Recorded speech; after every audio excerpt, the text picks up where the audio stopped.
Bapakku penuh kasih, tak meninggalkanku. Kasih-Nya pulihkan hatiku. Ku tahu Kau perhatikanku, selalu perhatikanku.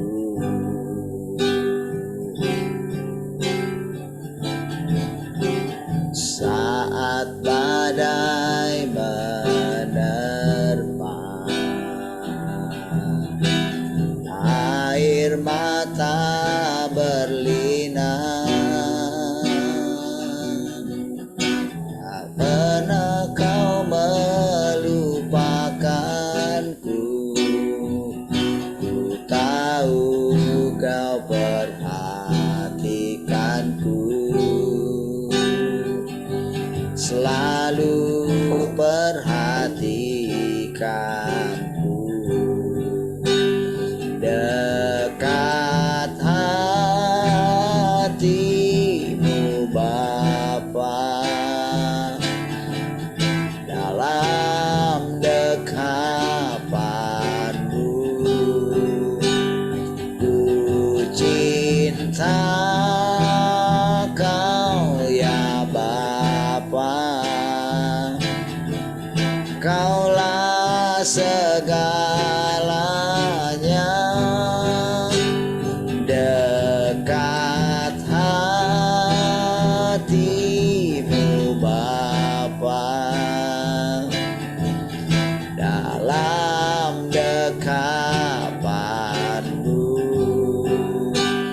ku cinta Kau ya Bapa. Kaulah segalanya.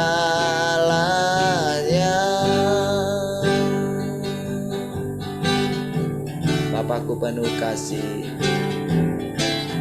Bapakku penuh kasih, tak pernah meninggalkanku.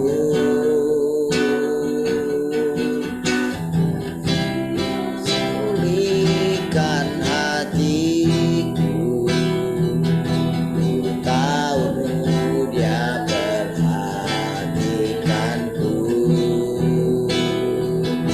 selalu perhatikanku.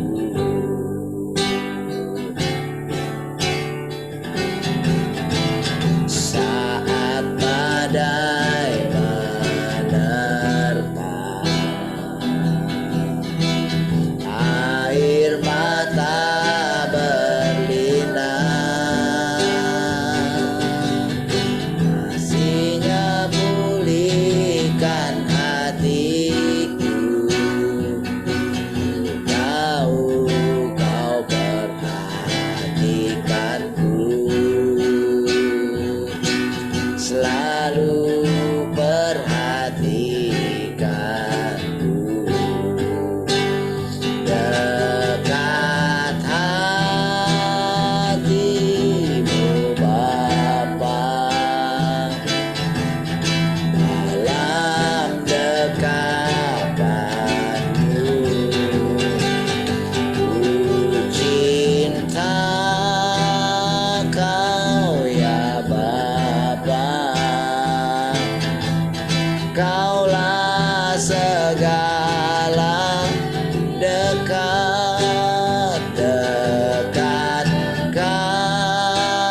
kasih-Mu Bapa, dalam dekapanmu ku cinta Kau ya Bapa. Kaulah segala, dekat-dekat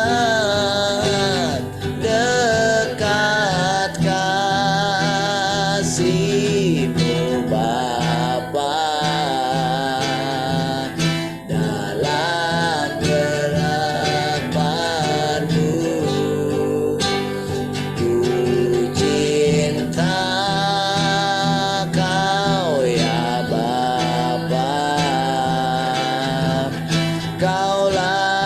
segala. Sekali katakan dekat, dekat kasih-Mu Bapa. Dalam dekapan ku cinta Kau ya Bapa. Kaulah segalanya, dekat hati-Mu Bapa. Dalam dekapan-Mu ku cinta Kau ya Bapa. Kaulah segalanya,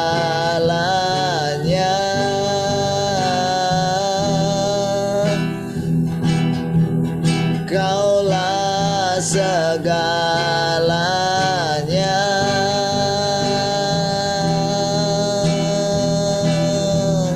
Kaulah segalanya.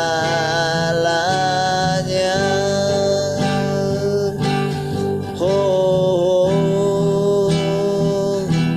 Kaulah segalanya.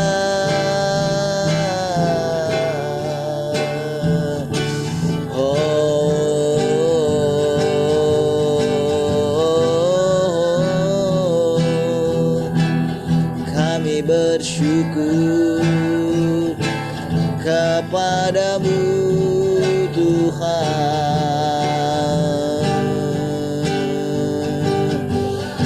Terima kasih buat anugerah-Mu Tuhan.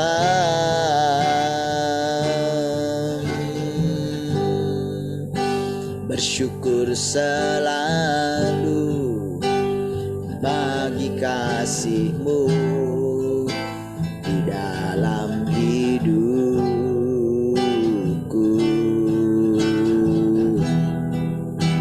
Tak akan ku ragu atas rencana-Mu untuk masa depanku.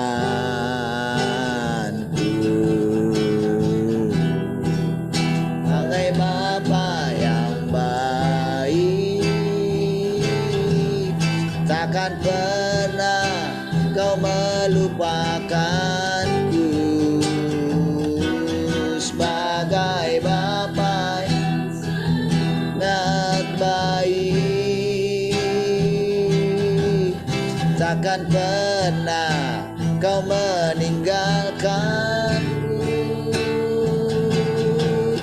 Bukan menari dan bersuka karena-Mu, oh Yesusku, dan ku kan minum air-Mu bagai rusa rindu. Selalu ku hidup dalam-Mu dan hidup-Mu di dalamku, oh Yesusku. Kau sangat ku cinta.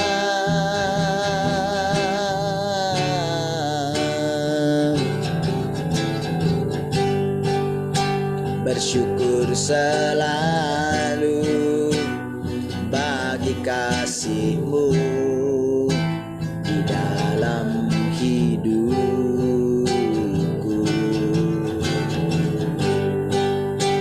Tak akan ku ragu atas rencana-Mu untuk masa depanku.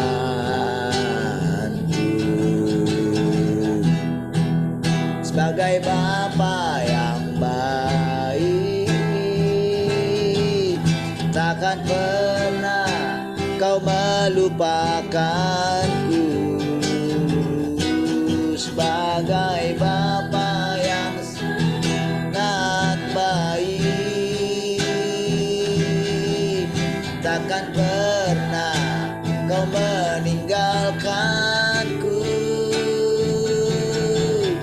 Bukan menari dan bersuka karenamu, oh Yesusku, dan ku kan minum airmu bagai rusa rindu. Selalu ku hidup dalammu dan hidupmu di dalamku, oh Yesus. Oh, bukan menari dan bersuka karenamu, oh Yesusku, dan ku kan minum airmu bagai rusa rindu. Selalu ku hidup dalammu dan hidupmu di dalamku, oh Yesus. Sekali katakan, ku kan menari dan bersuka karenamu, oh Yesusku, dan ku kan minum airmu bagai rusa rindu. Selalu ku hidup dalammu dan hidupmu di dalamku, oh Yesusku. Kau sangat ku cinta,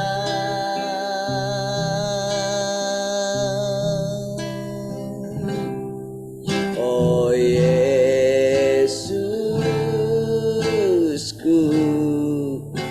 Kau sangat ku cinta,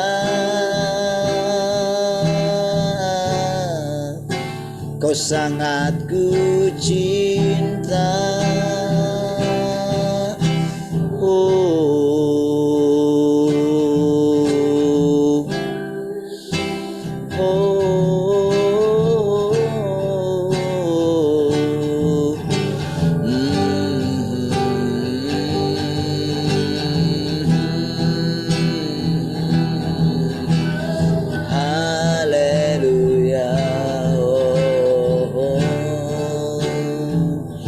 Sebab itu ku memujimu, Engkau Allahku.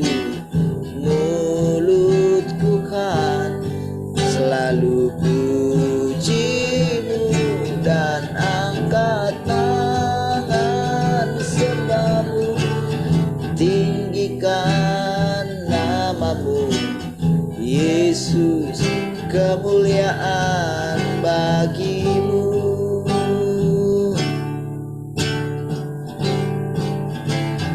Bawaku ke gunung kudusmu, di tempat kediamanmu.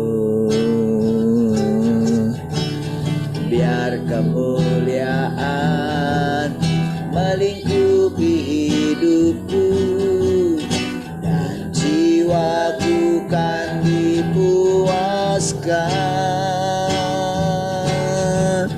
Hanya dekatmu itu yang ku perlu, Kau sumber penghiburanku, dan Kau yang ubahkan air mataku jadi lembah yang bermata air. Sebab itu ku memujimu, Engkau Allahku. Mulutku kan selalu pujimu dan angkat tangan sembahmu. Tinggikan namamu Yesus, kemuliaan. Sebab itu ku memujimu,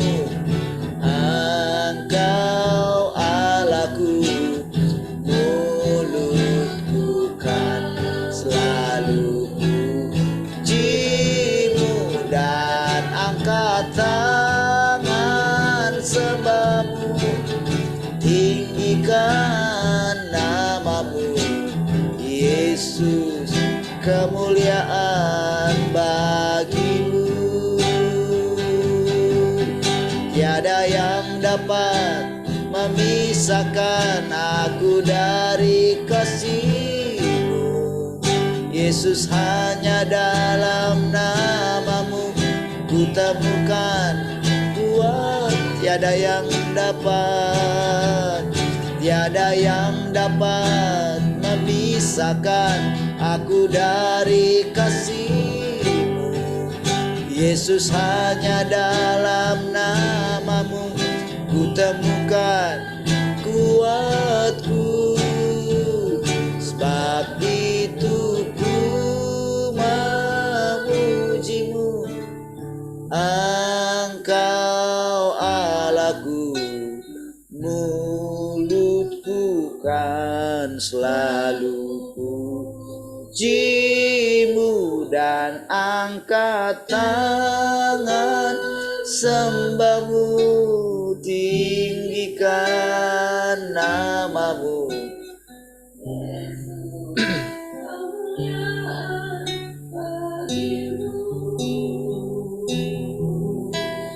Yesus, kemuliaan bagimu, Yesus, kemuliaan bagimu.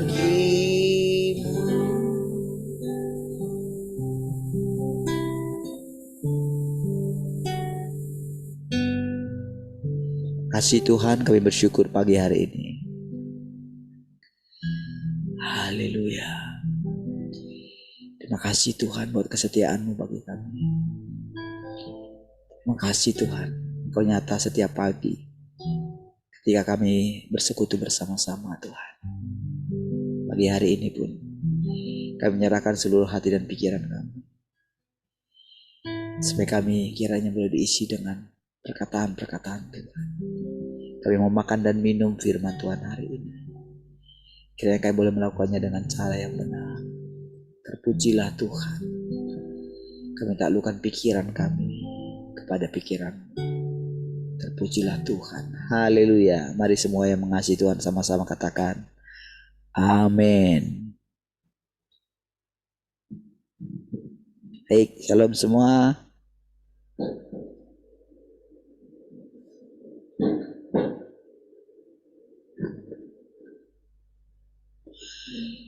Cek 1, shalom semua.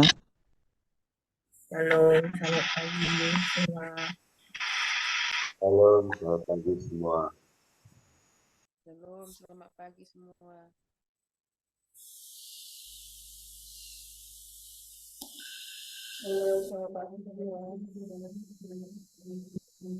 Shalom, selamat pagi semua. Shalom, selamat pagi semuanya. Oke. Bagaimana kabarnya pagi ini? Sehat semua?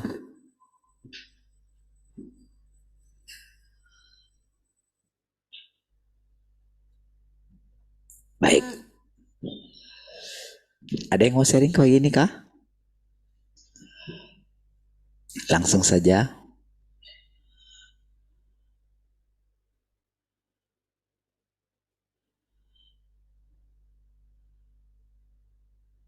Satu, 2, 3. Nggak ada?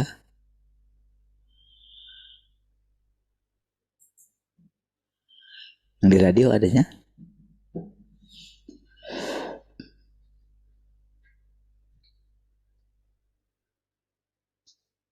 Ada? Ada.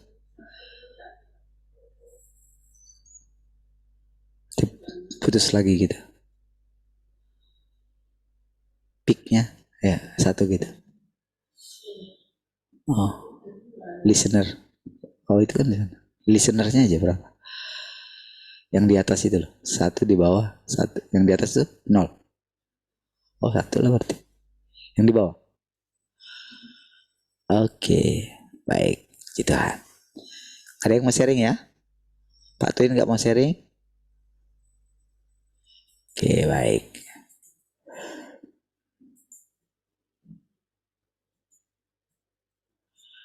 Oke.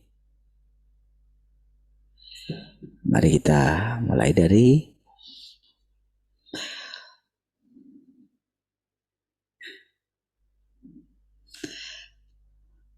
mereka yang keluar dari hajaran semuanya merasakan keindahan Tuhan dan menyadari bahwa tahap pekerjaan ini mewujudkan kasih Tuhan yang besar yang turun ke dalam diri mereka. Bahwa ini adalah penaklukan dan penyelamatan kasih Tuhan. Mereka juga mengatakan bahwa pikiran Tuhan selalu baik dan segala sesuatu yang Tuhan lakukan dalam diri manusia adalah kasih, bukan kebencian. Mereka yang tidak percaya pada firman Tuhan, yang tidak memperhatikan firman-Nya, mereka tidak mengalami pemurnian selama masa hajaran. Dan hasilnya adalah Roh Kudus tidak menyertai mereka dan mereka tidak memperoleh apapun gitu. Bagi mereka yang memasuki masa-masa hajaran, meskipun mereka menjalani pemurnian, Roh Kudus bekerja di dalam diri mereka secara tersembunyi dan hasilnya adalah watak hidup mereka mengalami perubahan. Jadi sebetulnya targetnya itu saudara adalah mengalami perubahan watak ya. Karena saudara, ketika Tuhan mengatakan bertobat gitu, orang tidak bisa bertobat gitu. Bertobatlah sebab kerajaan Allah sudah dekat katanya. Ketika aku melakukan mujizat di antara kamu, ketahuilah kerajaan Allah sedang datang ke antara kamu gitu. Artinya kalau ketika Yohanes Pembaptis datang, dia masih menjanjikan gitu. Tetapi ketika Tuhan Yesus datang, maka ini sudah waktunya gitu. Tapi pada kenyataannya saudara, yang dilakukan oleh Tuhan adalah penebusan. Kedatangan Tuhan yang pertama. Nah, kedatangan Tuhan yang kedua adalah penyelamatan. Penyelamatan itu adalah untuk mengubah watak manusia gitu. Di sini ya masalahnya gitu. Makanya saudara, kita selalu diingatkan untuk memperhatikan firman Tuhan dan memastikan Roh Kudus itu bekerja. Jadi kita dihajar oleh firman, dihakimi oleh firman gitu. Baik firman yang sudah dituliskan atau firman yang akan menuntun kita setiap hari, yaitu Roh Kudus gitu. Nah, sekarang bagaimana Roh Kudus itu bekerja? Kan itu kan prosesnya tadi kalau saudara baca gitu.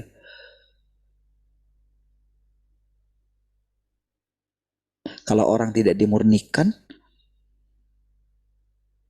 maka hasilnya Roh Kudus tidak akan menyertai.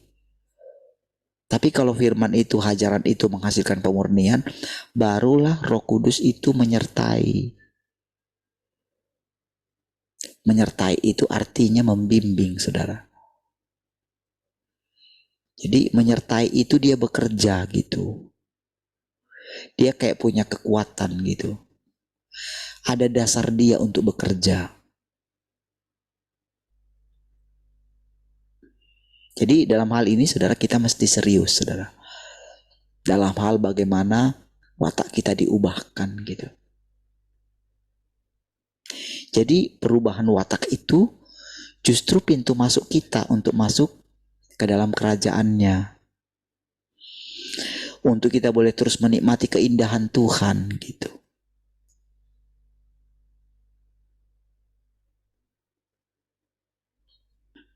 Jadi kalaupun saudara saya ulang-ulangi perkataannya itu, tujuannya adalah supaya perubahan watak itu terjadi gitu.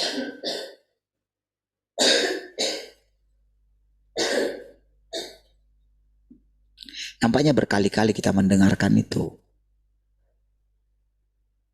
Tentu kita harus berpikir gitu, kenapa ya harus berulang-ulang?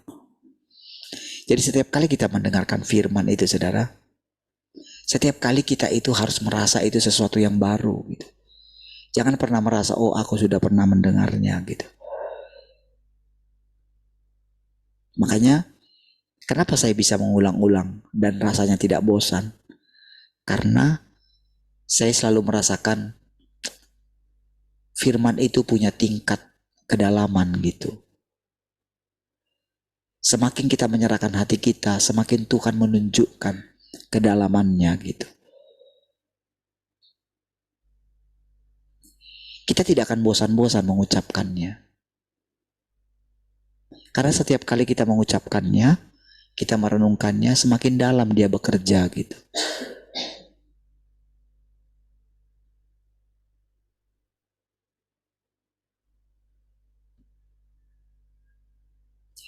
Saudara, tadi malam kami ini ya, kunjungan gitu ya, ke rumah abang yang itu ya, kebakaran ya. Itu rumah pertama mereka di sini ya, di Batam ya, dan sudah jadi kos-kosan gitu. Jadi ketika cerita-cerita itu, tadinya kami ke sana itu sudah sampai agak malam gitu ya. Jadi sudah pada mau tidur mereka gitu.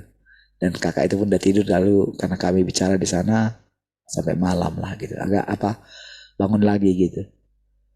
Dan saudara, dengar cerita itu saudara, karena memang kami diajak ya sama kakak yang di Tiban itu, ayo kita ke sana lah dek, katanya gitu. Gak enak lah, baru kebakaran kita nggak ke sana gitu. Dari harusnya hari Minggu kemarin ya. Ayo, jadi saudara,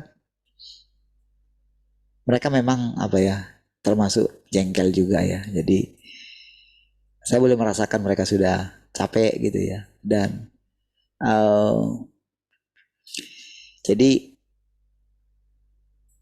kebakaran itu terjadi itu, jadi menurut analisa mereka gitu ya. Dan mereka juga perhatikan CCTV gitu ya. Jadi itu ada karena ada pertengkaran antara suami istri di sana. Sudah cukup lama mereka di sana gitu. Jadi ceritanya kayak dibakar lah gitu. Tapi karena pertengkaran antara mereka gitu.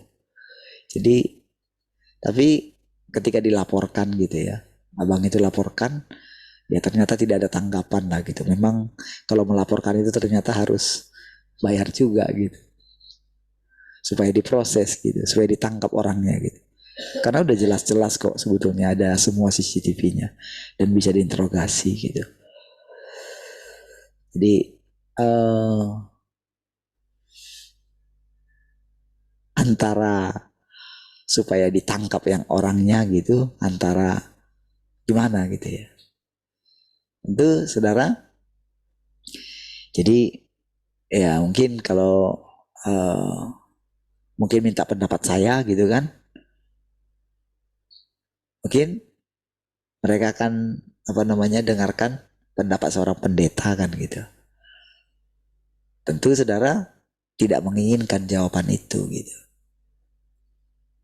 Dan kalau dengar ceritanya gimana kakak itu, wah itu geram sekali gitu. Sampai saya bilang hati-hati kak gitu, jangan sampai terlalu naik emosinya. Iya kalau aku ketemu dia aku jambak-jambak itu rambutnya katanya. Dan anaknya juga yang paling besar itu kan tinggal di situ juga karena ya ada masalah juga rumah tangga ya.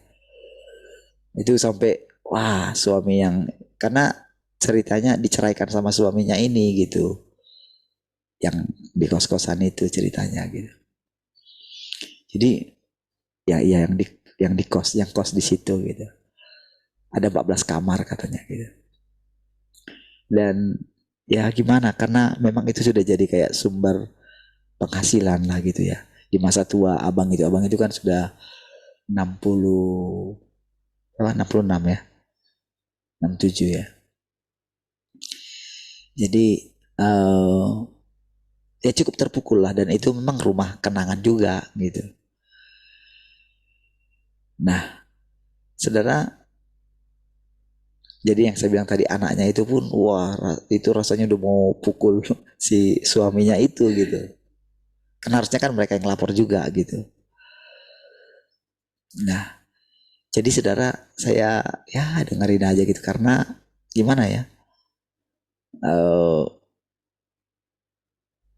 ya nggak bisa lakuin apa-apa gitu. Karena ceritanya kan kalau seperti itu kita kasih pun firman Tuhan, dia sudah langsung cut di awal gitu kan. Tapi saudara, setelah pulang itu saya merenung gitu. Kakak itu sudah tua, sakit lagi gitu ya. Abang itu juga kayak gitu ya. Terus anak-anaknya juga begitu gitu ya. Saya kepikiran terus gitu.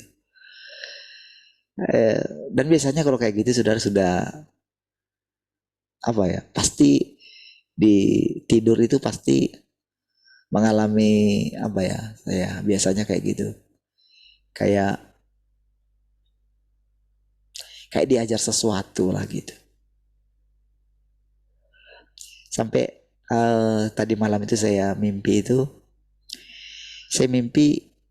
saya bertemu dengan orang-orang yang apa ya, kayak orang-orang di masa lampau lah gitu. Saya nggak kenal gitu. Lalu saudara, dari pembicaraan itu saudara, pas terakhir saya mau bangun itu, eh, dia tanya begini, ya, dia tanya, menurutmu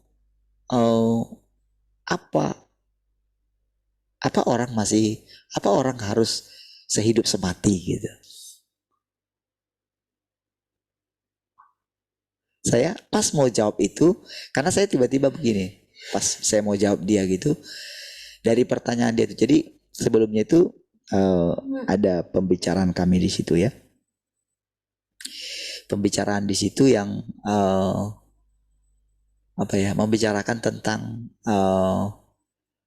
pernikahan yang kalau satu marga itu kan, kalau dulu kan saya nggak tahu kenapa sampai ke situ mimpinya gitu ya.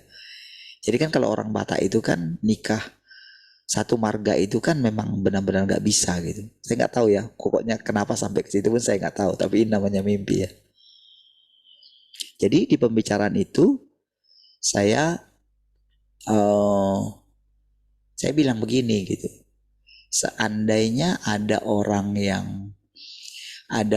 yang berani apa ya, menerobos gitu. Misalnya kan kalau sebetulnya kalau orang Batak itu kan sudah jauh, bisa sampai 18 nomor lah, berarti 18 keturunan gitu. Kan sudah jauh sekali gitu, walaupun satu marga misalnya gitu. Jadi itu kan sudah jauh sekali.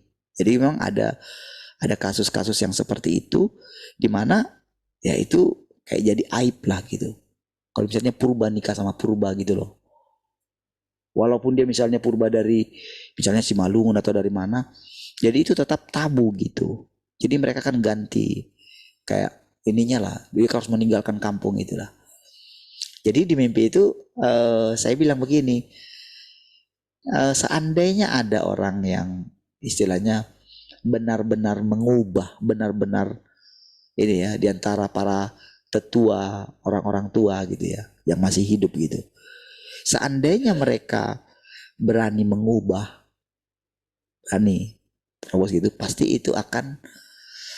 itu bisa diubah gitu. Tapi kan tidak akan ada yang berani gitu. Nah, itu pembicaraan yang tadi ya. Nah, jadi setelah itu saudara, yang terakhir saya bilang itu ada seorang menurut saya gitu, dia itu kayak berbicara jauh ke depan gitu. Jadi dia kayak berbicara, kayak menanyakan itu satu doktrin misalnya tentang perceraian gitu. Itu Tiba-tiba itu di pikiran saya gitu. Jadi dia bertanya gitu. Saya belum sempat jawab gitu ya. Dia bertanya seperti pertanyaan yang tadi itu. Menurutmu masih perlukah itu yang namanya sehidup semati gitu. Tiba-tiba terpikir dalam pikiran saya tentang ini pertanyaan dia ini benar-benar pertanyaan dia ini mau menjebak saya enggak gitu. Atau di pertanyaan dia ini benar-benar pertanyaan yang serius ditanyakan dia. Jadi tiba-tiba terpikir dalam pikiran saya doktrin tentang perceraian gitu. Ya, sampai ketika saya mau jawab itu, ketika saya mau jawab sampai itu yang membuat saya terbangun gitu.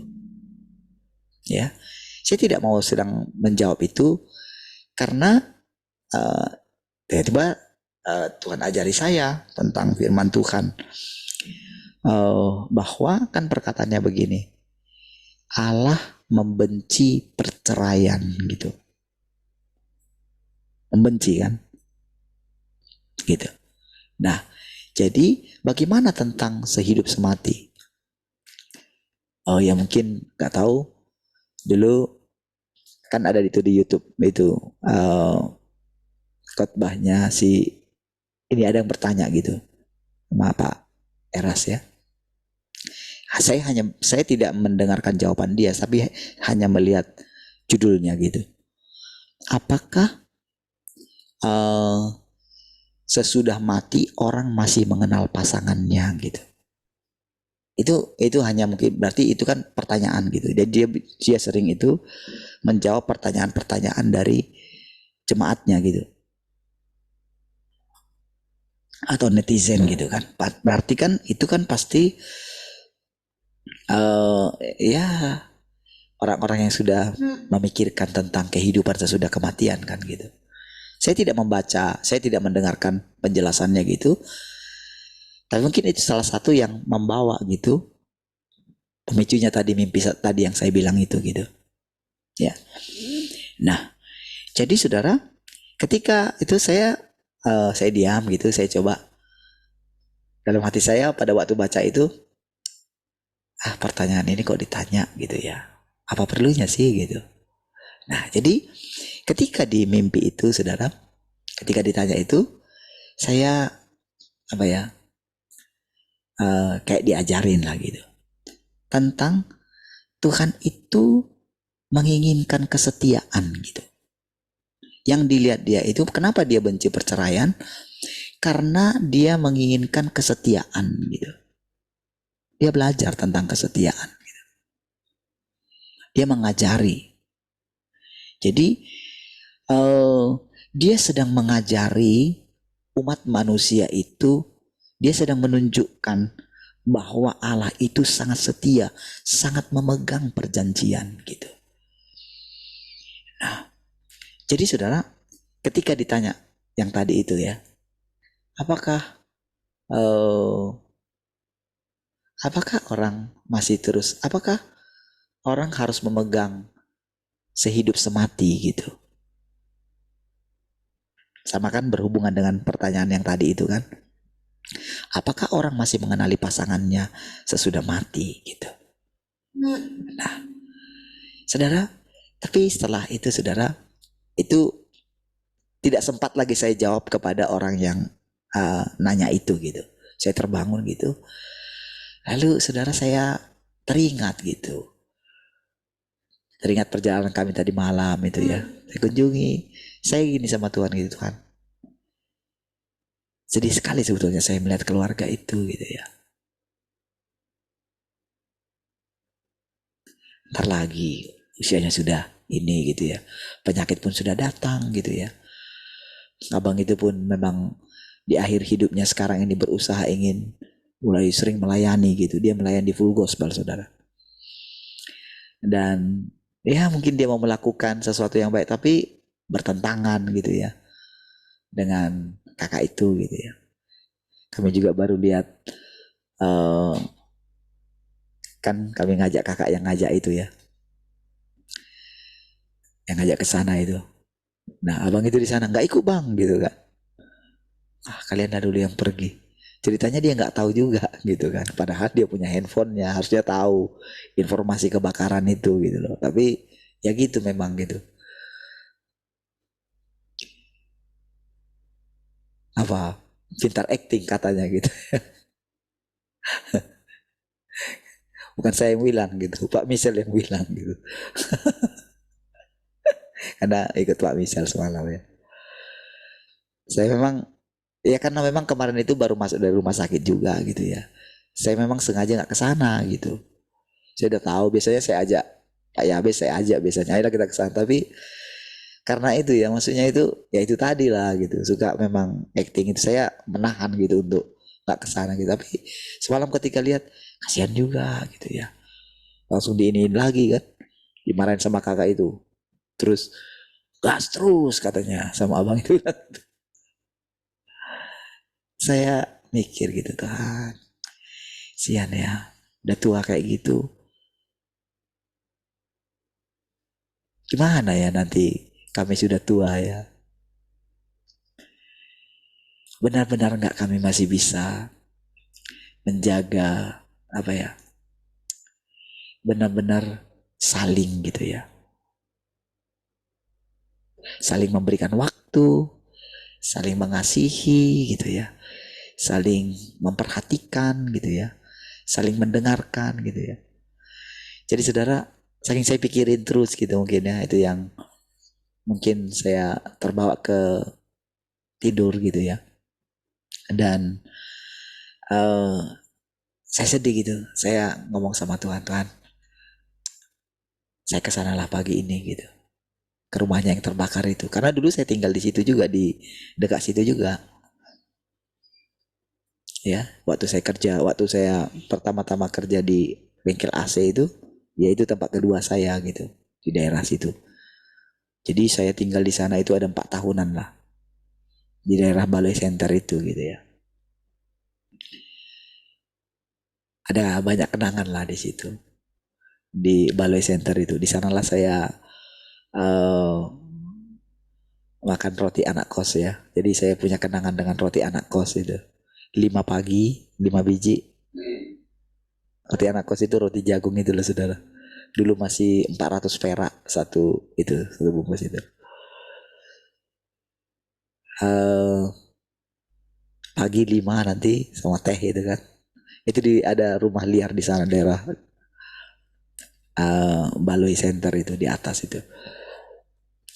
Nanti 5 malam gitu ya. Terulang gitu. Saya kalau nggak salah ada sebulan tinggal di situ gitu. Sepi sekali saya tinggal di rumah liar itu ya, sendiri gitu. Jadi uh, tadi waktu mau bangun itu saya teringat terus sama mereka gitu ya. Dan saya berdoa dalam hati, ya kiranya ada kesempatan untuk menyampaikan firman Tuhan gitu. Maksudnya itu menyampaikan firman Tuhan itu ya bicara gitu loh. Seandainya mungkin bisa bicara dari hati ke hati gitu. Karena kan sudah, kalau udah umur segitu kan, apalagi melihat keadaan kayak gitu, aduh. Saudara, kira-kira seperti itulah saudara, Roh Kudus bekerja itu saudara. Jadi saudara, kan di dalam firman Tuhan itu dikatakan, manusia itu sangat kasihan sekali katanya gitu. Jadi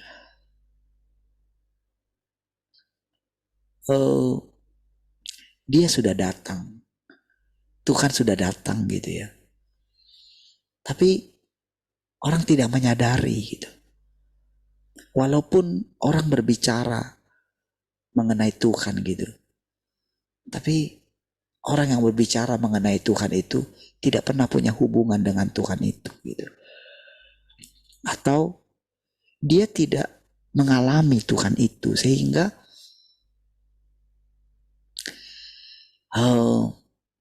Tuhan itu tidak punya dasar untuk bekerja gitu.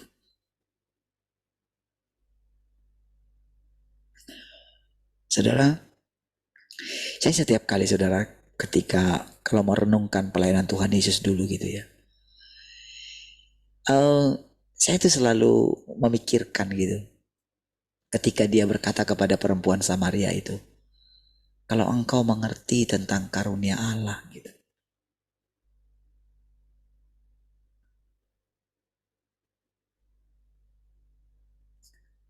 Niscaya engkau sudah meminta daripadanya gitu. Dan dia sangat menantikan Mesias itu. Tapi dia tidak tahu kalau Mesias itu sedang berdiri di hadapannya. Baru setelah pulang itulah dia baru ngeh gitu. Ketika dia ceritakan tentang dirinya, dia cuma bilang begini, mungkinkah dia Mesias itu? Lalu saudara dalam perjalanannya itu saudara, dia merenungkan saudara. Dia merenungkan perjalanannya itu ketika pulang dari perjumpaan dengan Yesus itu. Dia merasakan sesuatu hidup gitu.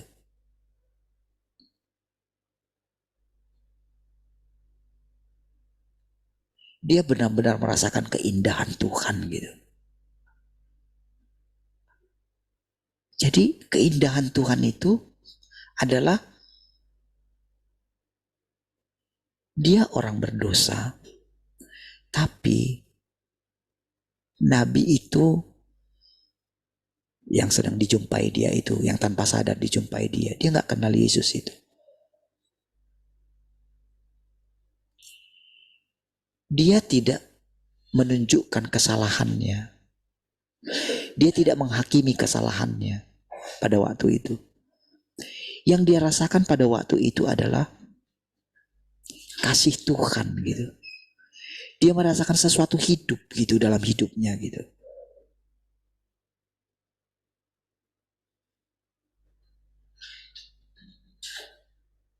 Makanya dia berkata kepada orang-orang yang dijumpai dia gak tahan untuk mengatakan, mungkinkah dia Mesias itu gitu. Hei, ada orang tadi yang aku jumpai di sana. Saudara, pada waktu itu dia itu sudah jadi bahan perguncingan kan, kita tahu gitu. Dan orang-orang heran pada waktu itu gitu. Kok bisa yang harusnya dia itu malu ketemu kami, kok dia bisa berani bicara seperti itu?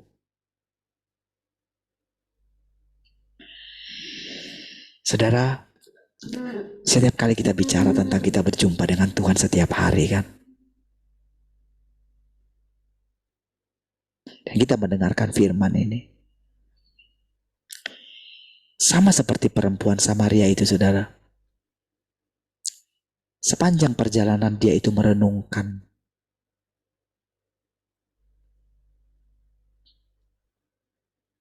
perjumpaan dia ingat kata-kata itu dan dia coba selidiki gitu dirinya.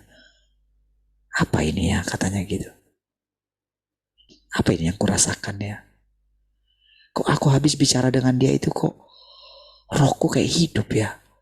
Semangatku untuk hidup kok kayak ada ya gitu.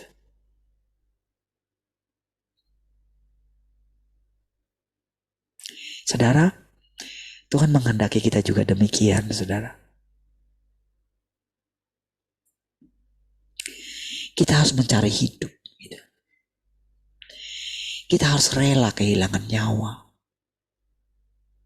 Untuk mendapatkan nyawa kita harus rela kehilangan.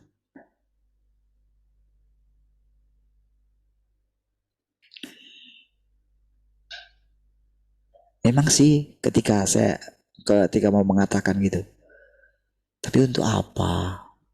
Kan misalnya lah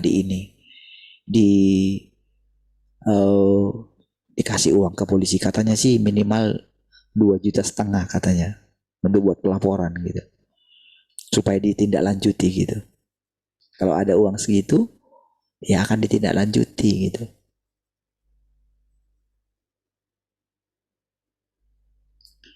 Tapi kita bilang kayak gini, itu apa? Karena orang itu pun yang membakar itu pun, jadi sebetulnya yang dibakar itu anak tirinya gitu. Jadi itu terbakar juga.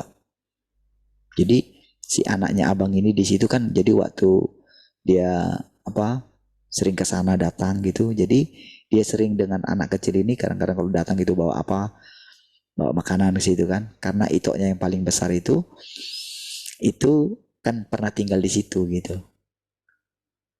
Ya, pernah tinggal di rumah itu waktu ini baru-baru inilah gitu. Baru-baru menikah kalau nggak salah. Jadi istilahnya dia punya kenangan sama anak yang terbakar ini juga. Itu yang membuat dia itu kayak, wah gimana sih orang tua kayak gini, mama kayak gini kalau sampai kayak gitu, maksudnya yang membakar itu gitu. Jadi sebetulnya sudah kayak stres gitu loh orangnya gitu. Dia sudah punya anak-anak besar juga yang tadi yang dicurigai membakar itu gitu. Dan dilihat juga dari CCTV gitu. Nah, saudara, kalau misalnya di ini pun gitu ya, paling cuma di penjara aja dia. Cuman kan untuk ya bisalah melampiaskan dendamnya lah gitu ya, sakit hati lah gitu ke dia gitu. Cuman kan sudah hilang uang. Tapi kan itulah dunia ya. Mata ganti mata, gigi ganti gigi kan gitu. Kan seperti itu manusia. Harus dipuaskan dendamnya. Harus dibalaskan sakit hatinya. Tetapi Tuhan bilang, ketika engkau rela kehilangan nyawa gitu. Makanya sering sekali kita diperhadapkan dengan keadaan itu, saudara. Kita ditipu orang, kita dipinjam orang, terus orang itu istilahnya santai aja tidak kembalikan misalnya gitu.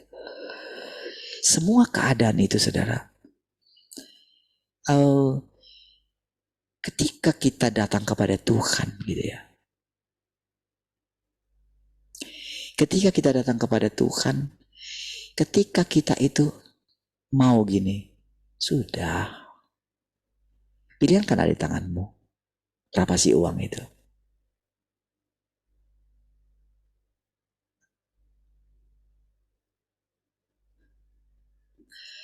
Saudara, Tuhan mengajarkan sesuatu tentang bagaimana mendapatkan hidup.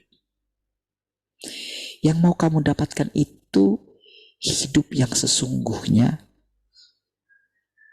atau hidup yang sementara gitu. Tapi kan untuk menerangkan itu kan butuh panjang lebar gitu. Dan kalau kita jelaskan pun misalnya dia sudah langsung blok di awal gitu. Langsung dia katakan, sama lah kayak adik ini kata kakak itu kemarin. Karena takkan hamba Tuhan gitu. Makanya saya ya nggak terlalu banyak bicara lah gitu. Nah ya, tapi setelah pulang itu baru gitu. Ya. Baru saya merasakan gerakan gitu. Coba kamu kasih waktumu gitu. Demi kamu mendapatkan hidup. Harusnya kan kayak gitu kan. Seperti saya bilang, jengkel gitu. Tapi demi kita mendapatkan hidup, saudara.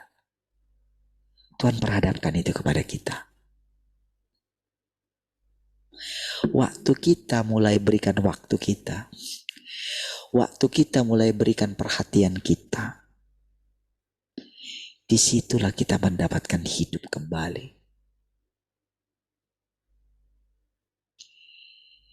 Sekarang kan Tuhan bilang gini sama kita.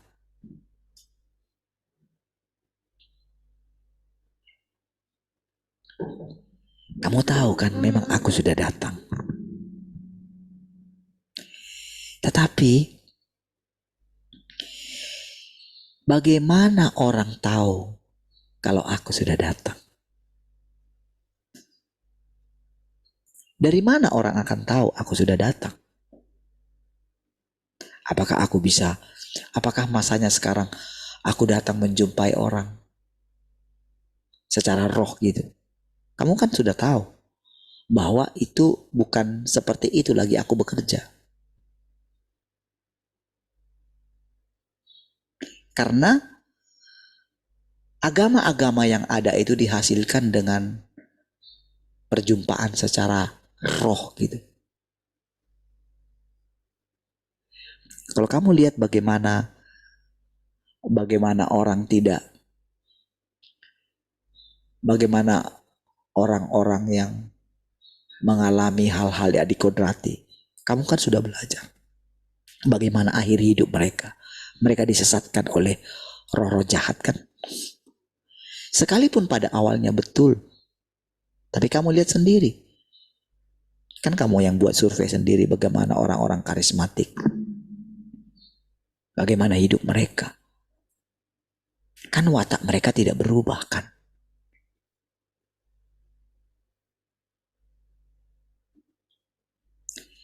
Saudara,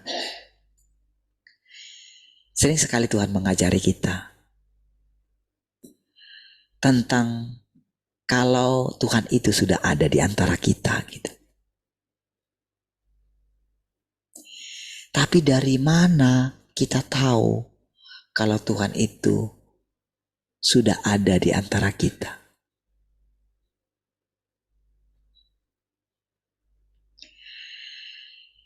Ketika saya merasakan dorongan untuk berangkat pagi ini gitu ya.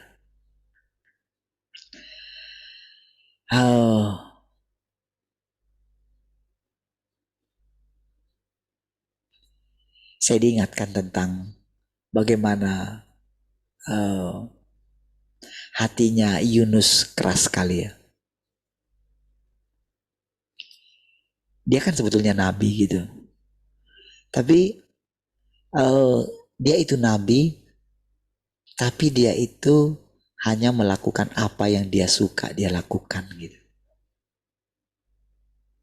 Kalau dia nggak suka lakukan, dia nggak mau. Bahkan dia berani ketika dia mendengarkan firman Tuhan, dia harusnya ke utara, dia pergi ke selatan, saudara.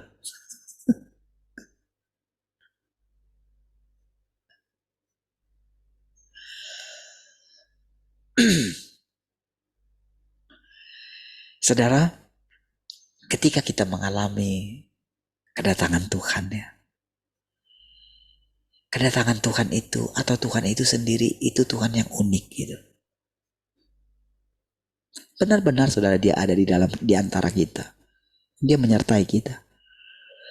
Tapi dia itu bisa kita lihat bekerja, dia bisa menampakkan diri adalah ketika kita taat kepada perintahnya.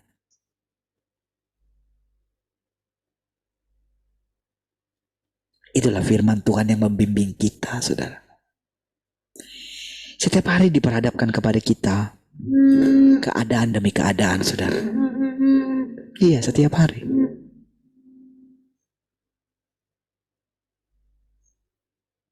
Dan dia mau kita itu merenungkan gitu. Jadi kebenaran kalau Tuhan sudah ada di antara kita itu satu kebenaran. Tapi what next? Bagaimana kamu bisa menjalani kehidupan sesudah kamu menerima kedatangan Tuhan yang kedua? What next? Apa yang membuat kamu berbeda? Ketika kamu bicarakan firman, ketika kamu merenungkan firman, apa yang sudah berubah dalam dirimu?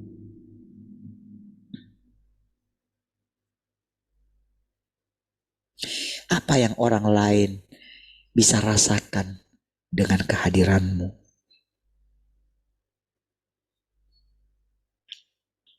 Dan kita sendiri boleh merasakan kalau Tuhan itu berkenan menampakkan diri melalui kita.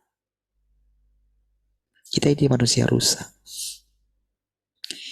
Kita semua yang ada di sini, semua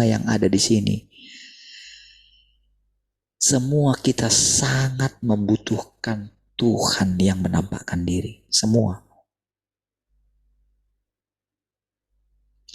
Tapi untuk dia menampakkan diri kepada kita ini semua, siapapun kita di sini, Dia butuh ketaatan kita. Dia butuh kita itu memberikan harga sedikit aja gitu. Setelah kita mendengarkan persekutuan dengan dia, kita mendengarkan perkataannya, dari pengajaran-pengajaran dia, walaupun dia tahu saudara kita ini sulit sekali diajak bicara sama dia. Kita punya banyak sekali kesibukan. Kita sulit sekali meninggalkan kesibukan kita. Terlalu banyak yang kita kejar gitu. Tetapi walaupun demikian saudara, setiap kali kita datang kepada dia, dia itu sangat setia saudara. Bahkan dia itu mencari berbagai macam cara untuk bisa bicara dengan kita.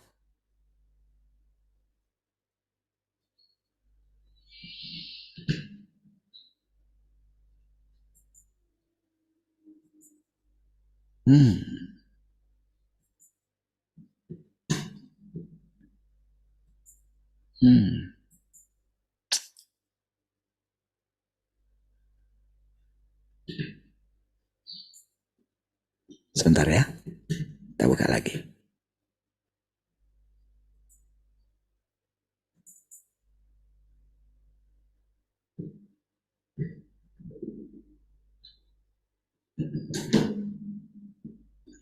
Oke.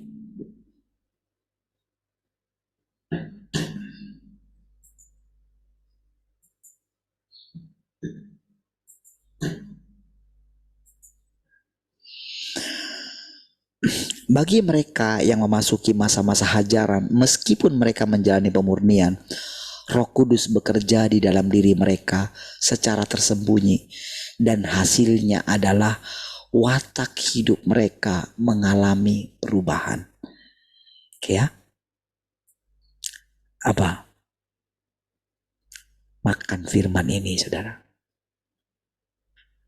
Jadi sampai kita sendiri melihat saudara, kita itu gak keras hati lagi gitu. Sampai kita melihat penyelamatan dari Tuhan gitu. Walaupun saudara perkataan ini saudara mungkin sederhana gitu, tapi sebetulnya perkataan ini dalam sekali saudara. Jadi dari mengucapkan perkataan ini, ketika kita mengalami sedikit saja perubahan, Tuhan itu sudah sangat senang gitu. Ketika kita mulai menyadari kalau ketika kita itu serius memperhatikan firman Tuhan, maka dia sudah mulai melihat hasil-hasilnya berikutnya dalam diri kita. Untuk mengubahkan kita, kalau dia mau, kan kita ini kan semua hasil pekerjaannya. Cuma ceritanya pekerjaannya itu kita tidak alami karena kita itu tidak benar-benar duduk gitu. Tidak benar-benar merenungkan gitu. Tidak benar-benar bisa mengalami dengan tekun setiap hari bagaimana dia bekerja di dalam kita. Kita terlalu sibuk dengan banyak hal gitu. Makanya dia pancing kita saudara. Yang dibutuhkan dari kita sedikit saja.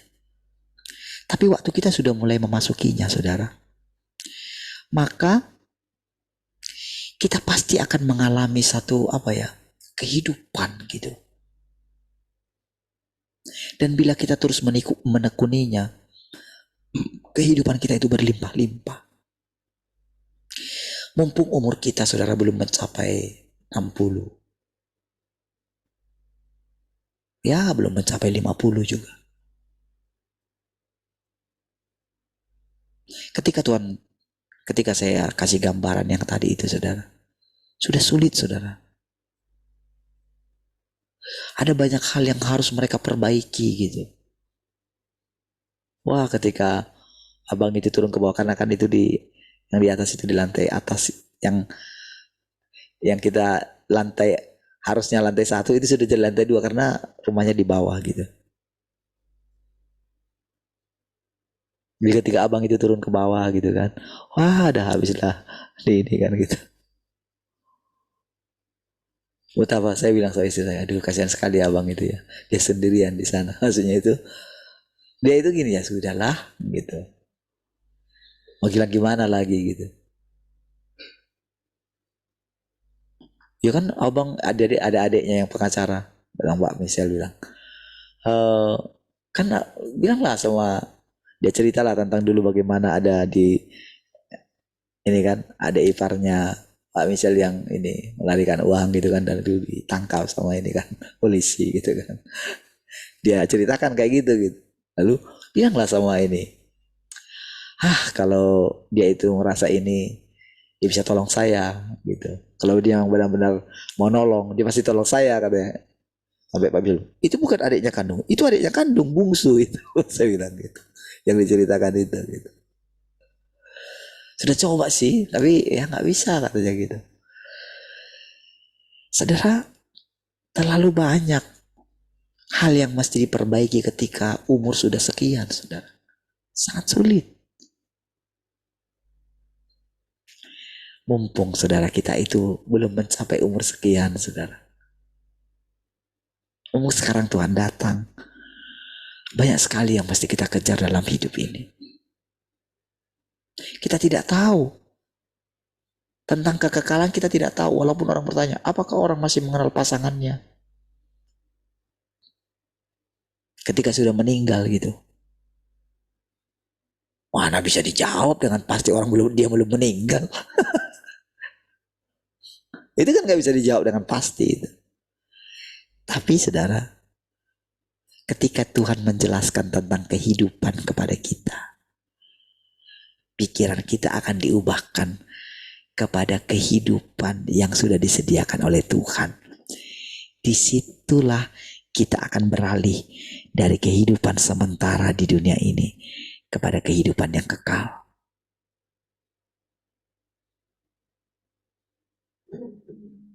Ya, sekarang inilah saudara kita belajar kehidupan. Kehidupan kekekalan. Kehidupan yang selama-lamanya.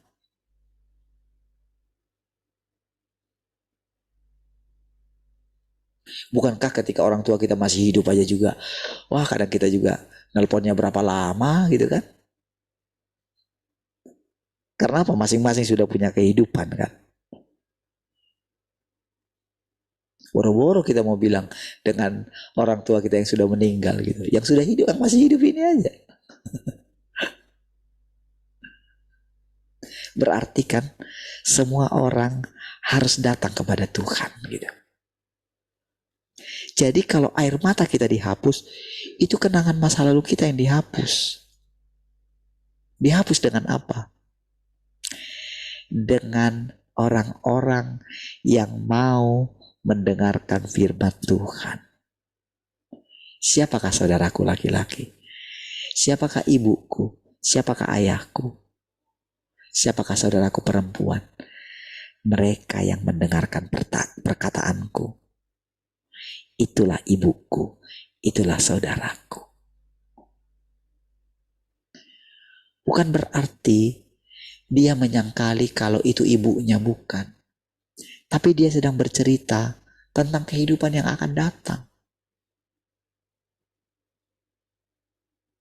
Makanya disitulah kita terpisah dengan orang-orang yang mementingkan dirinya sendiri. Makanya di kehidupan yang akan datang dari sekarang, dari kehidupan yang diberikan kepada kita di sini, disinilah kita saling, saudara. Saling memberikan yang terbaik. Ya, saling memperhatikan. Dari sisi saya, mencukupkan apa yang bisa kami terima. Kalau bisa, kalau memang Tuhan berkenan kita Ya, menolong sedikit anak-anak kita yang sekolah, yang kuliah gitu kan. Puji Tuhan. Kalau kita terus menyalurkan, saya yakin saudara, anak-anak kita semua, mereka semua bisa kuliah gitu. Mereka juga punya kehidupan yang baru. Setelah kita itu naik terus nanti, saudara. Pengenalan kita akan Tuhan yang sekarang itu benar-benar menjadi harta bagi anak-anak kita yang akan kita wariskan kepada mereka. Sehingga nanti ketika mereka menjadi ya orang-orang yang sangat diberkati, ketika mereka menjadi orang-orang berhasil gitu, mungkin mereka menduduki posisi-posisi penting dalam pemerintahan. Mungkin ada di antara mereka jadi wali kota kah? Jadi gubernur kah? Mungkin ada yang jadi presiden kah? Mungkin mereka memimpin berapa kota kah? Tapi saudara, integritas mereka sebagai seorang yang takut akan Tuhan dan menjauhi kejahatan itu sudah terbangun, saudara.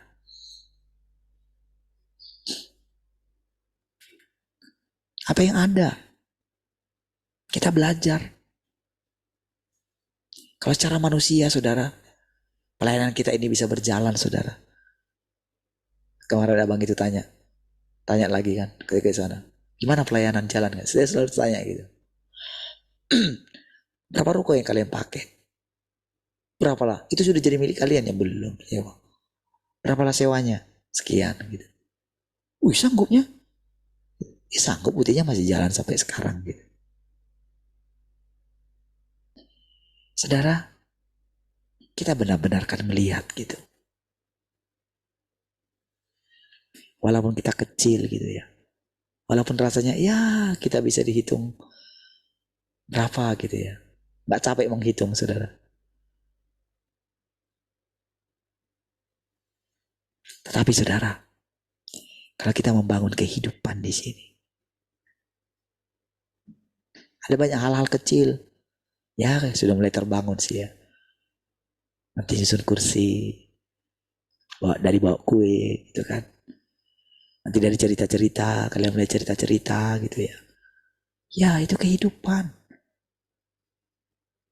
Nggak usah apa sih yang dikejar kalau pulang gitu. Apa sih yang harus dikejar gitu. Ceritalah gitu.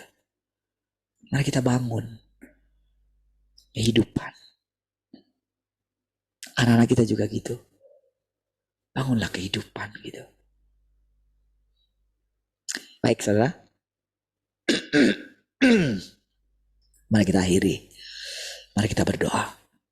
Terima kasih Tuhan. Kami bersyukur pagi hari ini. Terima kasih buat setiap perkataan-perkataan-Mu Tuhan. Yang mengajari kami. Membuat kami bisa menjalani kehidupan kami. Kami tahu setiap firman yang kami makan itu menjadi kehidupan bagi kami. Bagi orang-orang di sekeliling kami. Terima kasih Tuhan. Terpujilah Tuhan. Haleluya. Mari semua orang yang mengasihi Tuhan sama-sama katakan. Amin.